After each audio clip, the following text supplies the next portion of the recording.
Shalom, Bapak Ibu Saudara, kita lanjutkan studi kita kristalisasi, suatu studi untuk mengambil tema-tema utama dalam suatu kitab, dan kita sedang belajar kitab Mazmur. Kemarin kita sudah bahas mengenai satu tema dalam kitab Mazmur, yaitu nyanyian pujian. Saat ini kita akan bahas tema berikut, yaitu Tuhan Raja seluruh bumi.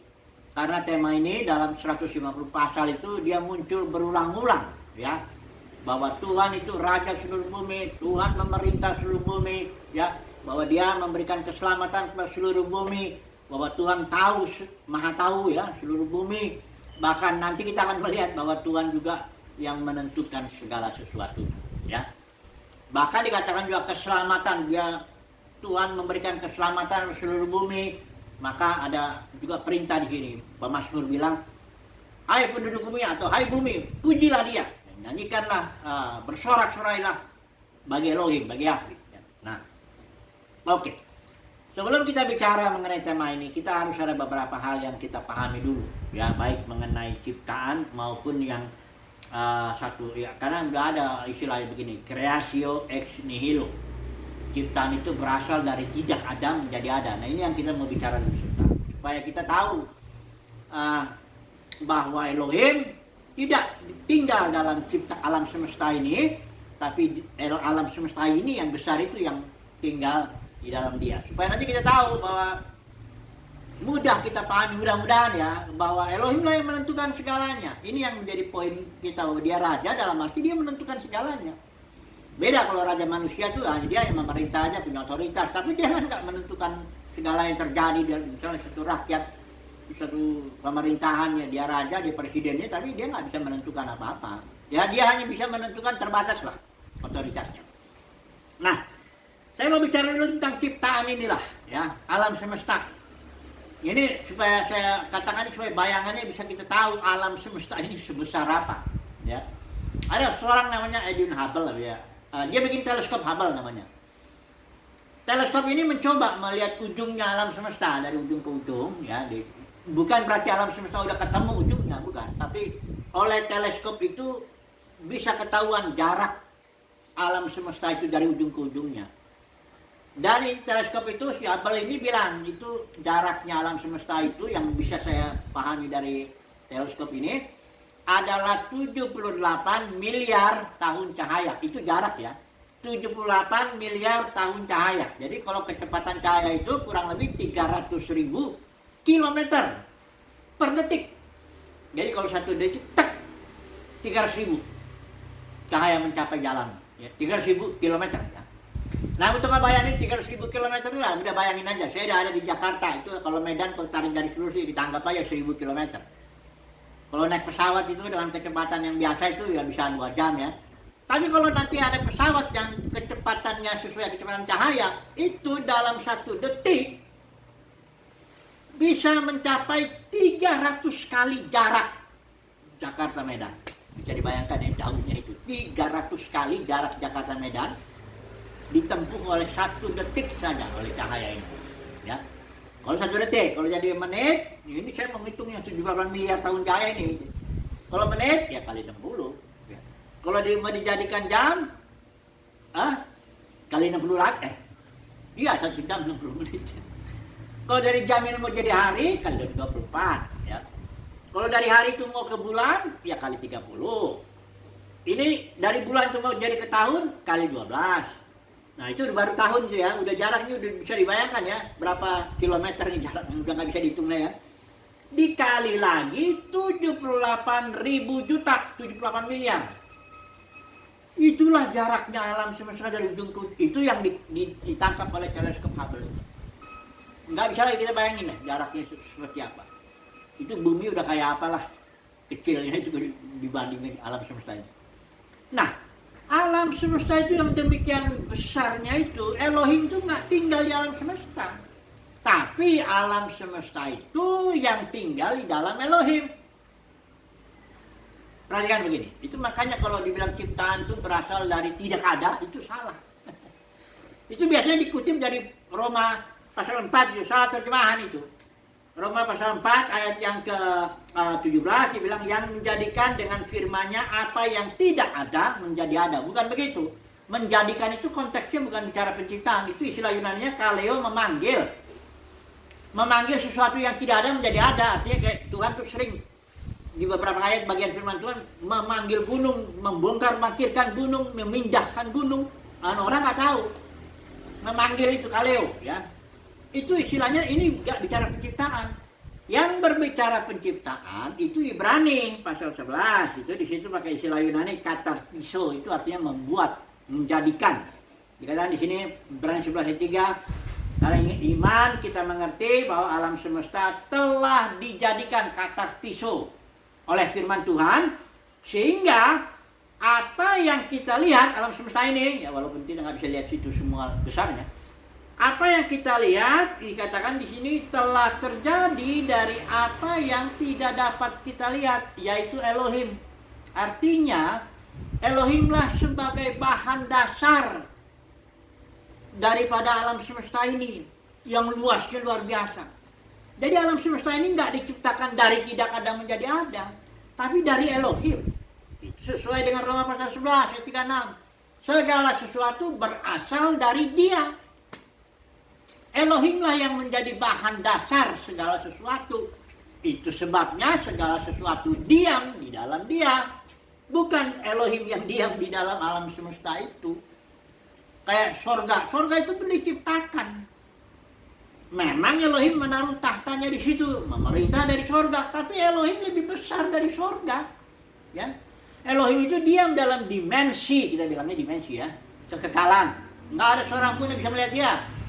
Ya, dia diam dalam terang yang tak terhampiri. Nah, seorang pun manusia bisa lihat, nggak bisa. Dia diam dalam kekekalan. Kemudian Elohim menciptakan lagi, berasal dari dia ya. Dimensi sorgawi, disitulah Elohim taruh tahtanya. Kemudian dimensi alam semesta yang biasa kalau ilmuwan bilang ruang dan waktu. Itu yang sebesar itu diciptakan juga. Dan kemudian alam di bawah bumi yang dimana kalau orang udah mati masuknya ke situ. Dan segala sesuatu itu diam di dalam Dia. Ini saya mengatakan ini supaya kita bisa membayangkan mudah-mudahan ya bahwa Elohimlah yang menentukan segalanya begitu detail. Bahkan kita bilang itu kira tinggi burung jatuh pun, burung jatuh itu kejadian yang hampir semua orang nggak ada mikirin itu. Burung jatuh itu tidak akan mungkin terjadi di luar kehendak Bapa. Artinya semuanya dari Bapa yang menentukan. Dia dalang segala sesuatu. Kalau saya pakai istilah dalang. Hanya dalangnya yang kalau kita lihat cerita wayang kan dalangnya kan kelihatan. Walaupun dia berusaha sembunyi itu kelihatan dia, walaupun kamu dalangnya, ya. Tapi Elohim karena dia punya kemuliaan, Elohim itu menyembunyikan sesuatu. Elohimlah yang berbuat itu dalang segala sesuatu, tapi dia nggak bisa dilihat. Ya, apalagi kalau sama orang yang nggak percaya, nggak melihat, ya, nggak bisa. Ya, tapi jadi Roma 11 ayat 36 saya baca dulu ya. Nggak usah kita ini kalimatnya begini. Segala sesuatu berasal dari Dia. Ciptaan itu berasal bahan dasarnya Elohim. Kemudian oleh Dia, artinya Dialah yang menggerakkan segala sesuatu itu. Kejadian-kejadian burung jatuh ya, bahkan kejatuhan Adam nanti saya baca itu semua dalangnya itu Elohim. Ya, pekerjaan iblis bergerak semuanya dalangnya itu Elohim. Ya. Nanti saya baca dulu satu ayat karena banyak orang berbicara soal kehendak bebas, nah, ini celaka juga ini. Free will katanya, nggak ada kehendak bebas saudara tuh. Ia dari sudut manusia yang agak gelap pikirannya, memang dia merasa dia punya kehendak bebas. Ya, misalnya ini ada yang bilang, saya yang milih Yesus kok, hidup ini pilihan. Saya yang mau bertobat, saya yang pilih Yesus. Tapi Yesus bilang, bukan kamu yang pilih aku yang pilih kamu. Yesus sudah bilang, gak ada seorang pun dapat datang kepadaku kalau Bapa nggak memberikan kasih karunia padanya. Dari dalangnya itu ya Bapa di sorga semuanya. Ya, bukan saudara dan saya. Memang kita karena Elohim itu berbuat dan dia menyembunyikan itu. Dari sudut kita merasa, saya kok yang nentuin, saya kok yang berdoa baca kitab, saya yang punya kerinduan begini. Itu dari sudut kita. Tapi dari sudut Elohim, kalau kita lihat percaya Alkitab ini firman Tuhan yang apa, itu kan jelas kelihatan. Oke lah, kita sambung lagi ya. Jadi Elohim itu dialah yang segala sesuatu berasal dari dia bahan dasarnya, dan oleh dialah penyebab segala sesuatu yang gerakin segala sesuatu. Kemudian kepada dia, artinya kepada maksudnya, kepada tujuannya, kepada kemuliaannya. Maksudnya apa? Dia ingin supaya ciptaan ini mengenal dirinya. Manusia khususnya mengenal dia, itulah dia, ya. Maksudnya, ya. Makanya nanti pada akhirnya ya semuanya sujud menyembah dia, ya. Oke. Jadi kita coba dulu baca dari kitab Mazmur ini ayat-ayat lah ya. Yang atau gini lah, mengenai kejatuhan mengenai free will ini, saya mesti bicara dulu sedikit ini karena sudah dipercaya ya bahwa Adam itu jatuh karena dia memilih sendiri. Mohon pengetahuan itu. Coba dulu kita baca dulu ya. Apa yang Alkitab bilang ya. Kita nggak peduli lah kalau orang mau ngomong apa itu terserah aja. Mau siapapun dia, tapi kita percayakan Alkitab. Kalau Alkitab ngomong begitu ya kita percaya aja. Ya. Coba lihat Alkitab ya. Roma pasal 8 ya. Saya baca pakai IRT ini ya. Roma pasal yang ini ya. Roma pasal 8. Ini dia. Ya. Saya baca dulu ya ayat 19 ya. Ayat 20.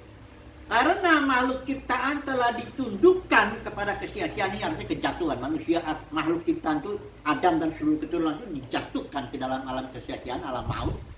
Ya. Bukan karena kehendaknya sendiri, bukan karena kehendak Adam, tapi karena kehendak dia. Kehendak siapa? Kehendak Bapa, kehendak Elohim. Yang telah menundukkannya, tapi atas dasar pengharapan. Maksudnya apa?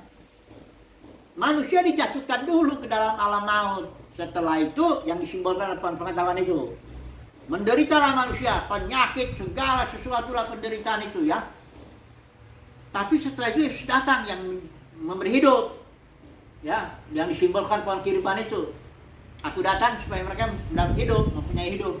Nah, pertanyaannya kenapa manusia mesti ngerasain dulu sih penderitaan di alam maut ini, penyakit, kematian, apa semuanya. Kenapa? Ya supaya kita bisa mengenal yang hidup itu, Elohim yang ada, I am the life.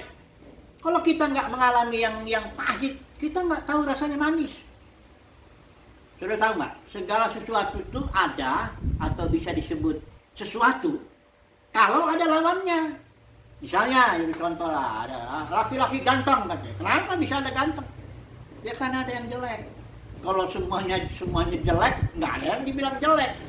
Kalau semuanya ganteng, nggak ada yang dibilang ganteng. Sesuatu itu ada karena ada lawannya. Pahit, kenapa dibilang pahit? Ada manis, ya.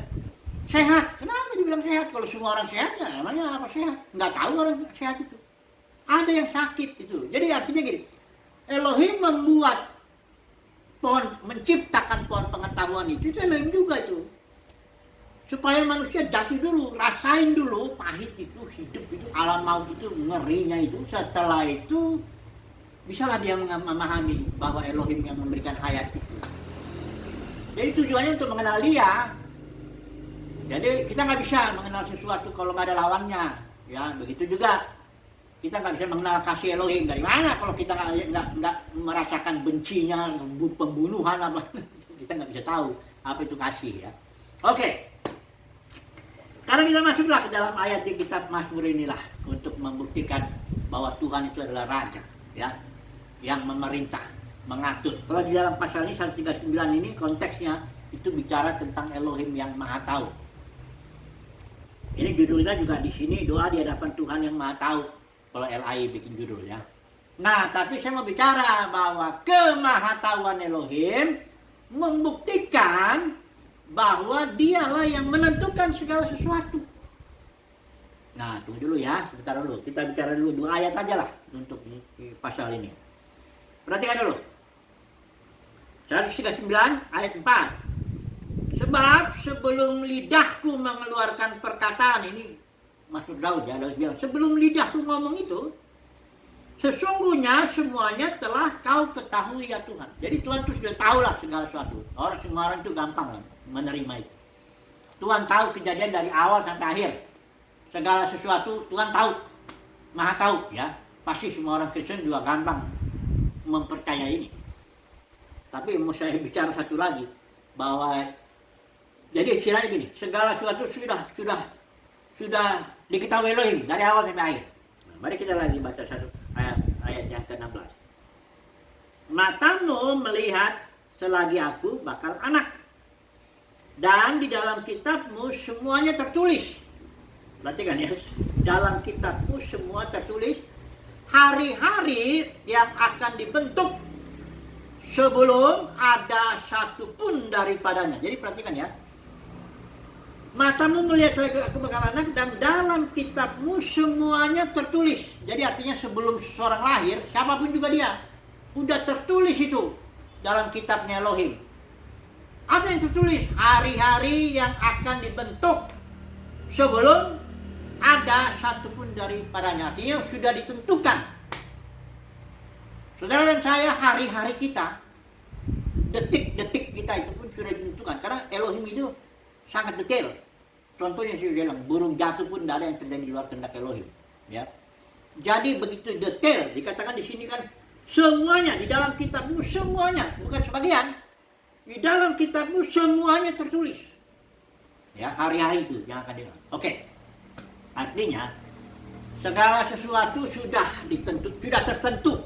Ya, ingat ya, saya pakai istilah tertentu, bukan sudah ditentukan, bukan. Udah tertentu. Ya, udah tertentu ini semuanya dari awal sampai akhir. Pertanyaannya sekarang, siapa yang nentuin itu?